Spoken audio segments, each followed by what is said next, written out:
Question है student आप लोगों का कि for some integer m every even integer is of the form. अगर m कोई इंटीजर है तो हम इवन इंटीजर को m के टर्म में किस तरह से रिप्रेजेंट कर सकते हैं। स्टूडेंट यहाँ पर दिया है कि m जो है इवन इंटीजर है, मान लेते हैं।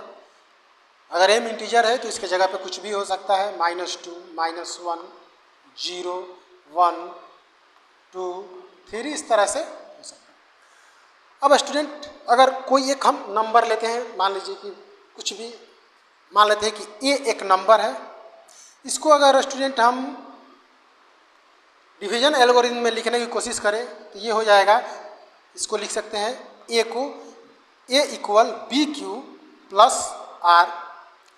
यहाँ पे R जो होगा स्टूडेंट ये 0 के इक्वल और 0 से बराबर होगा और B से छोटा होगा। इसके साथ ही जो Q होगा ये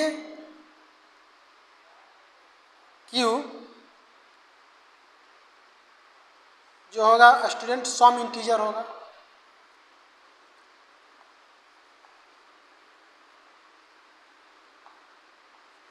Q कोई इंटीजर्स हो सकता है।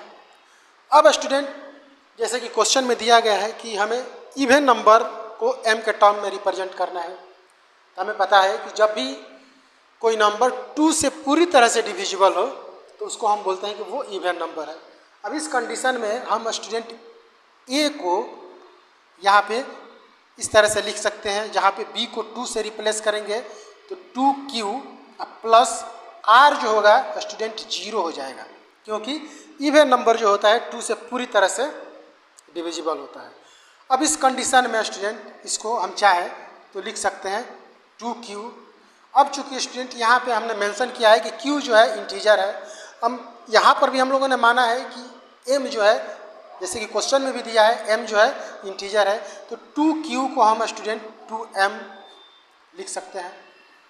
अब यहाँ से अगर हम देखें स्टूडेंट तो हमारा जो भी इवन नंबर होंगे उनका m के टर्म में जो रिप्रेजेंटेशन होगा वो 2m के बराबर होगा।